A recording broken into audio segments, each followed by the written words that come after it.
Salve galera da Vila Belmiro, sejam muito bem-vindos para mais um vídeo aqui no Prosa Cientista. E dessa vez eu vou fazer uma coisa que eu achei que eu nunca faria no canal. Quem me acompanha aqui no canal já sabe que eu não sou uma pessoa que é muito de crença de futebol, de usa essa camisa pra tal. Não sou mesmo, não tenho a minha fezinha, digamos assim, pra jogo, nunca tive.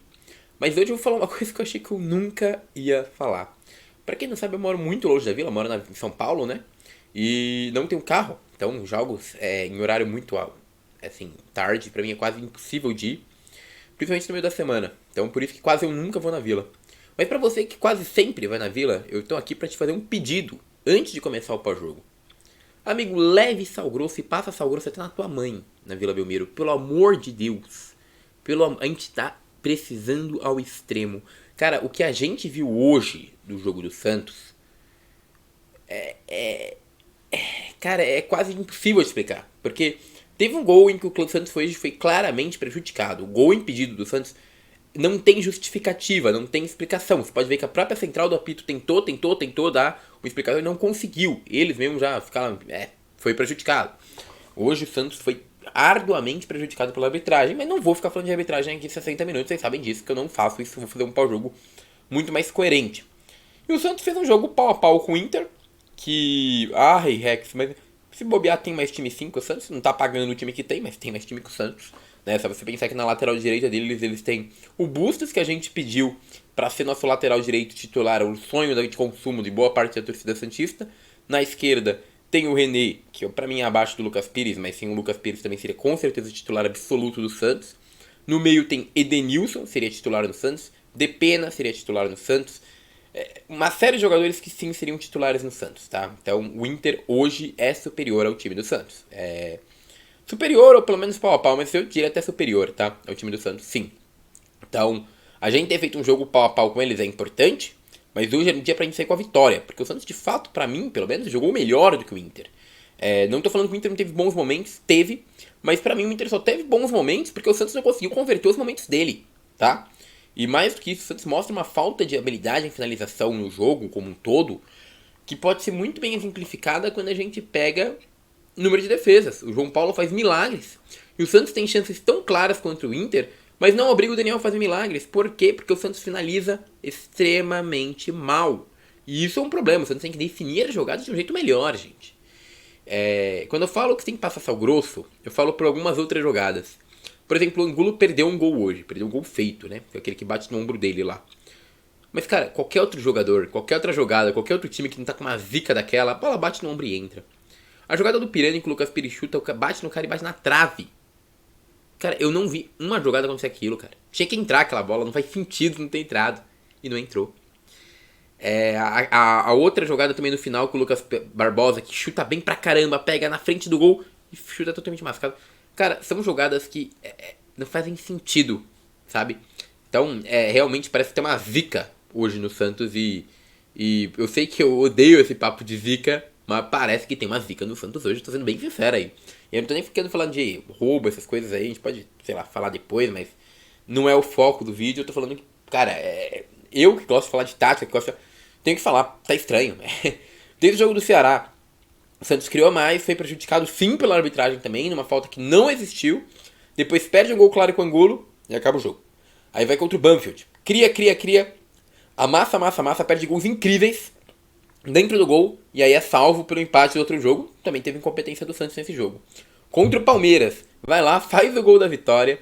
Tem outras chances claras e de novo perde. Atlético Paranaense, cria. Perde mais alguns gols claros e empata. E hoje de novo, cria, amassa. Faz jogadas que a bola bate atrás, bate no pinball, faz um pim, e vai embora, não entra de jeito nenhum e empata. Então assim, parece que tá... Cara, eu não sei explicar, de verdade. Taticamente não tem explicação pra isso, sabe? Taticamente posso explicar porque o Inter voltou a melhorar no jogo, porque o Santos dominou uma boa parte do jogo. Taticamente a gente explica tudo isso. Agora, por que essa maldita dessa bola não entra? Ai, desculpa, não tem explicação. Mas beleza, foi 5 minutos só falando de passar a jogar sal grosso na vila, né? É um pós-jogo maravilhoso. Mas vamos lá. Vamos fazer esse pós-jogo agora decente de Santos Internacional, porque foi um jogo pau a pau. Um jogo que começou com o Inter pressionando. E aí é uma coisa que eu vou tentar mostrar no vídeo tático amanhã. Eu espero conseguir fazer certinho amanhã. Desculpa pelo sumiço nos últimos dias. Pra quem tá me acompanhando pelo Insta sabe que eu não tô muito bem. Mas o Inter apertando o Santos no comecinho do jogo, mas bem no comecinho mesmo. E aí o Santos parece que se adapta ao jogo. Uma coisa que eu reparei bastante, o Santos tenta marcar em linha média, mas como o Goulart e o Angulo são pouquíssimo intensos, não voltam para marcar, eles acabam deixando um vácuo. Impressionantemente que eu reparei mais ainda, o Angulo marca mais do que o Goulart. É bizarro falar isso, mas sim, o Angulo voltou mais para marcar do que o Goulart, tá? Eu tenho várias bolas que atrás do meio de campo tava o Angulo marcando e o Goulart não estava lá. Então, é bizarro, né? É a nossa análise comparativa. Então, o Santos de novo tendo essa marcação pouco intensa. E aí quando tem uma marcação pouco intensa, o que tem que fazer? Baixar as linhas para conseguir conter o time adversário. Afinal, você não tem os dois primeiros jogadores de impacto. E aí o Santos começava a jogar muito atrás. E com isso o Inter cresceu no começo do jogo. Depois o Santos colocou mais a bola no chão, rodou um pouco mais a bola e garantiu a posse. E aí mesmo com os jogadores mais lentos, com essa posse mais garantida com o Santos começa a crescer um pouco mais no jogo. Principalmente no contra-ataque, com bolas lançadas. Hoje o Braga fez um jogo de razoável para muito bom. De bom para muito bom, na verdade. Gostei do jogo do Braga. Ele só falha ainda muito em puxar mais pro meio para deixar a lateral livre pro Pires. E ir mais pra linha de fundo, porque ele tenta uns cruzamentos muito bestas ainda de fora da área, tá? Mas, fora isso, acho que o Braga fez um jogo muito satisfatório. Isso fez com que o Santos tivesse saída pelas duas laterais, né? Pelo Léo Batistão e pelo Braga. O Santos conseguia puxar a jogada pra cima. E aí, pelo menos o Angulo e o Goulart, se não estavam bem no jogo, pelo menos eles davam uma presença de área. E quando a bola era cruzada, sempre dava alguma preocupação. Então, de fato, era um time que hoje conseguiu levar algo a isso. E com isso conseguiu, pelo menos no primeiro tempo, se impor na segunda parte do primeiro tempo e dominar, de fato, o Inter.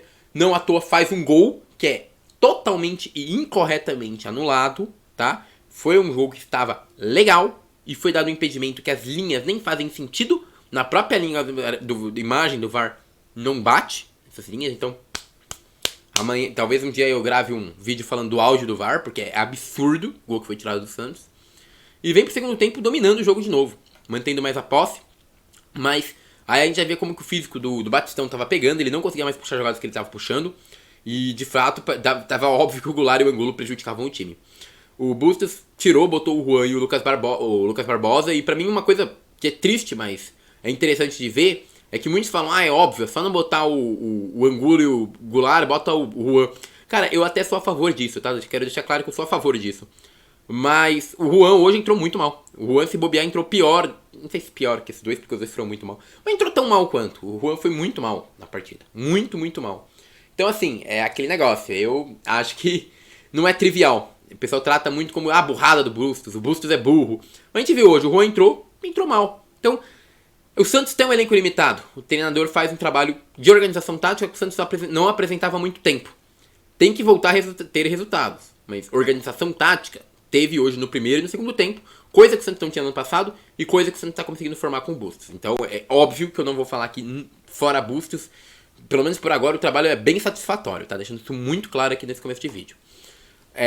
Mas bom, depois do segundo tempo teve algumas substituições, né? Porque o Batistão sentiu, teve que entrar o Bruninho, e o Bruninho entrou muito bem, o Bruninho tá jogando muito bem, ele entra, disputa, muitos vão falar, o Bruninho foi afastado pelo Bustos, outra questão importante, né? Pra falar. Segundo a própria notícia do UOL, o Bustos olha com bons olhos pro Bruninho desde que chegou. Só que falava que faltava intensidade física no menino. E aí ele pediu pro menino treinar exatamente isso e foi o que o menino fez. Então assim, o Bustos ajudou o Bruninho e não afastou o Bruninho, que nem muitos estão escrevendo, tá? Vamos trabalhar com fatos, e aí o meu fato tá linkado a um link da UOL, né? E não de uma imaginação de uma página de qualquer, tá? Mas vamos lá. Dito isso, o Bruninho começa a fazer um bom jogo, enfia bons passes, e num bom passe que ele bota pro Braga, o Braga limpa o goleiro, faz o gol, um belo gol inclusive, e o Santos faz 1-0. O Inter continua pressionando, porque a propósito, quando entrou o Bruninho, o time já tinha no ataque Bruninho, Juan, Lucas Barbosa e Braga. Desses, quem volta? Os três. Então, teoricamente, o Santos tinha uma recomposição melhor do que com Goulart e Angulo. O problema foi que numa jogada rápida, o Santos escancarou uns problemas que tinha desde o primeiro tempo, as laterais. O Madison e o Lucas Pires deixaram as laterais vazias em vários momentos. Isso porque eles sobem ambos, né? E aí, como não tinha uma linha de 3 volantes, parece que eles estavam com a mesma liberdade quando a gente tinha uma linha de 3 volantes. E aí não tinha ninguém pra recompor. O Madison, mesmo quando recompunha, impressionantemente, ele deixa um buraco, uma cratera na lateral. E numa dessas crateras que ele deixou na lateral, assim, uma cratera ridícula que ele deixou na lateral direita, sai a jogada do Inter. E lá na lateral esquerda também, que o Lucas Pires não estava cobrindo, sai o gol de empate do Internacional. Então, a gente vai para 1-1. De novo, situação tensa pro Santos, o placar que acabou, inclusive.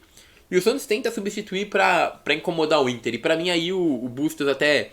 Ele substitui bem porque ele não abriu mão da recomposição, mas acabou abrindo mão da recomposição pela postura do time. O Pirani foi pra esquerda no lugar do Lucas Braga e o Sandri entrou no lugar do Zanocelo. E, bom, quando fez isso, o Santos subiu bastante, só que subiu tanto que lá atrás ficou um buraco, né? E aí foi onde o Inter criou suas melhores chances ali no final do segundo tempo. E onde o Santos também, quando entrou o Pirani, criou uma grande oportunidade. É aquela que o Pirani vai pra dentro da área, tabela com alguém, não sei quem que foi, que deu um baita de um passo pro Pirani na frente. O Pirani pega, chuta, desvia, volta pro Lucas Barbosa, o Lucas Barbosa chuta, pro Lucas Pires. O Lucas Pires chuta, desvia no cara, bate na trave e não entra. Então assim, é bizarro, né? E aí o Inter chegando, o João Paulo salvando algumas bolas também, que iam na cara a cara, porque o Santos subiu demais, e aí tomava muita jogada de contra-ataque, óbvio. Até acho que foi o erro do Bustos hoje, subir até o time um pouco até demais. Por mais que tivesse que conseguir a vitória, né, eu entendo isso. Mas acho que acaba expondo muito por contra-ataque, mas eu entendo. Em casa e precisava dessa vitória de qualquer jeito, que acabou não vindo, né? E aí no final do jogo ainda, uma bela tabela, se não me engano, do Juan e do Lucas Barbosa.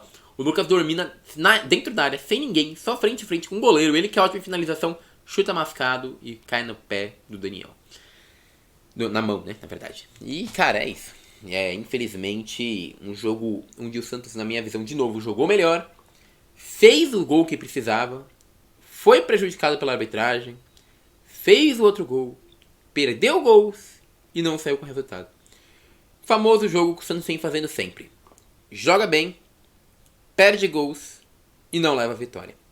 De novo, infelizmente, a falha é a famosa nota individual quebrando com o coletivo que está se apresentando cada vez mais forte, tá bom? A grande crítica que eu faço ao Bustos nesse jogo é insistir em botar Angulo e Goulart. Quanto à análise coletiva, que é o principal que um técnico tem que fazer, o Santos vem mostrando uma consistência bem interessante, tá bom? É isso, meus queridos. Gostaria de agradecer a todo mundo que assistiu esse vídeo. Muito obrigado. Peço seu compartilhamento, seu like, sua curtida. E agora eu fui.